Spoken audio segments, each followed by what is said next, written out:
siang teman-teman, perkenalkan nama saya Friska Pauno. Di sini saya akan melakukan simulasi pada pasien risiko bunuh diri. Selamat menyaksikan. Hai Kak, Selamat pagi. boleh tahu kita nama siapa? Nama Misha. Senangnya biasa panggil apa? Panggil Misha saja. Oh, jadi Kak Misha, perkenalkan nama saya Friska Pauno. Saya mahasiswa praktik dari Universitas Kristen Indonesia Maluku. Jadi Kak, bagaimana perasaan Kakak saat datang di rumah sakit di sini?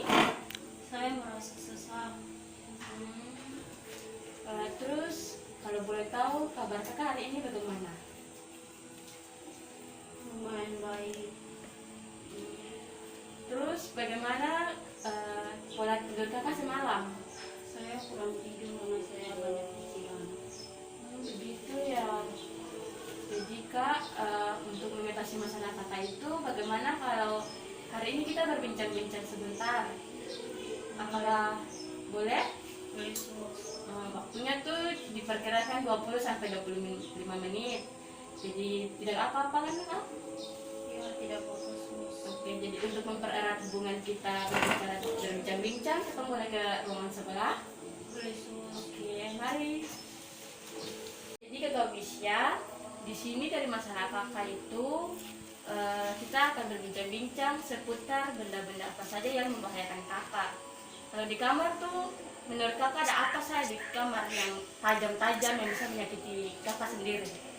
Yang saya lihat di kamar saya itu seperti gunting. Saya punya gunting, ada obat serangga, dan saya juga ada pisau. Apakah ada dorongan dalam diri Kakak untuk memegang semua benda itu? Ada. Kakak, benda itu sangat berbahaya, jadi Kakak ibu sarankan untuk tidak memegang atau melihat benda-benda itu. Dimulai dari sekarang, kalau Kakak pulang ke rumah, Kakak jangan bersentuhan dengan benda-benda tajam ya. Ya sus. Oke. Kak, dorongan apa yang menyebabkan Kakak hingga Kakak merasa Kakak sesak sampai saat ini? Saya sering mendengar suara-suara yang menyuruh saya untuk bunuh diri. Apa tindakan Kakak saat Kakak mendengar suara-suara itu? Saya tidak lakukan apa-apa, saya tidak tahu. Jadi di sini ibu akan mengajarkan kepada Kakak, jika suara itu datang, Kakak boleh tutup telinga, ikuti ibu, tutup telinga, dan katakan, jauhi saya, Jauhi saya, pergi kamu, pergi kamu, kamu itu palsu.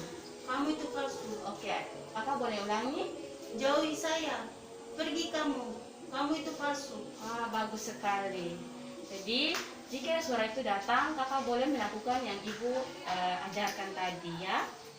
Ya sus. Oke, bagus sekali. Kakak, kalau ibu boleh tahu dari tubuh Kakak, anggota tubuh mana yang Kakak tidak suka? Saya menyukai tubuh saya, tapi kadang saya tidak suka melihat orang-orang, ada orang baru saya tidak suka. Saya merasa mereka akan menjudge saya di pertemuan pertama begitu. Jadi saya kurang suka dengan orang-orang baru. Jadi begitu. Jadi Kakak mulai sekarang tuh harus menerima orang-orang baru, biar mungkin itu hanya pola pikir dari Kakak, tapi memungkinkan mereka menjadi Kakak untuk pertemuan toh. Jadi di sini ibu akan memberikan video agar Kakak tuh suka melihat orang baru, mungkin seperti ini. Itu terus ada lagi beberapa toh. Jadi semua orang itu tidak seperti yang Kakak pikirkan. Jadi mulai sekarang Kakak harus membuka diri, ya Kak?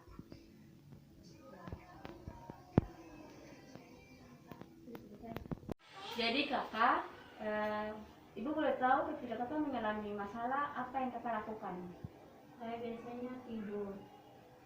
Selain tidur, apakah ada lagi boleh Kakak ingat-ingat?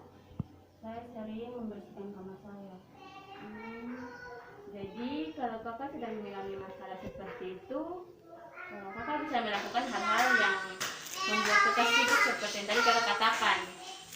Ya, sibuk bukan berarti sibuk dengan hal-hal negatif, tapi harus sibuk dengan hal-hal yang positif ya Kak. Seperti menyimpan tempat tidur, nonton, terus juga rajin beribadah juga itu perlu ya kakak. Nah, jadi sekarang coba kakak sebutkan kegiatan yang tadi ibu jelaskan. Ada membersihkan kamar, menonton, bahkan beribadah. Oke, bagus sekali kak, terima kasih ya. Untuk pertanyaan berikutnya, apakah dari saat kakak sakit sampai sekarang itu ada keinginan yang belum kakak sampai tersampaikan gitu? Ada, Apa ya kalau boleh tahu? saya belum menyelesaikan skripsi saya dan Baik kakak, jadi selama ini ada keinginan kakak yang belum tersampaikan? ada sus. Kalau boleh tahu apa ya kak? Saya belum menyelesaikan skripsi saya dan membahagiakan kedua orang tua saya. Yang belum tercapai skripsi, Iya, dan itu memang harapan kakak yang sangat bagus. Namun menurut kakak selama ini kakak sudah mencapai apa sih yang lebih baik gitu? yang saya rasa itu saya sudah selesai untuk menyusun proposal saya dan ikut ujiannya.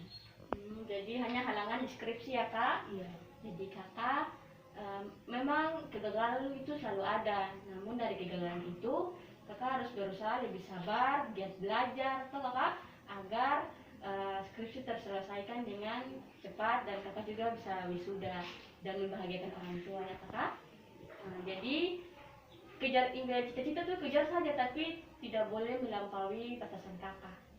Oke, jadi dari pembicaraan-pembicaraan kita yang kemarin-kemarin dan saat ini, bagaimana perasaan kakak? saya sudah merasa lebih lega, tidak ada yang memberatkan saya lagi. Saya senang ya kak jika kakak melakukan apa yang sudah tadi kita bicarakan. Nah, jadi dari yang pertama, kedua, ketiga itu kakak dapat melakukannya. Bagaimana perasaan kakak setelah beberapa hari ini kita berbincang-bincang? Saya merasa lebih lega. Saya juga merasa senangnya kak bisa membantu kakak untuk melewati masalah kakak. Jadi dari perbincangan-perbincangan kita kemarin, coba kakak sebutkan apa saja yang dilakukan jika kakak ada masalah.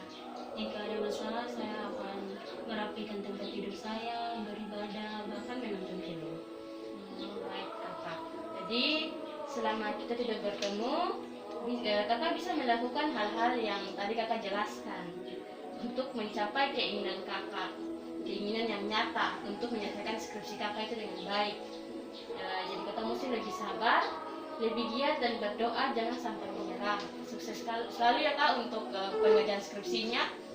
Terima kasih untuk kerjasama saat berbincang-bincang dengan saya.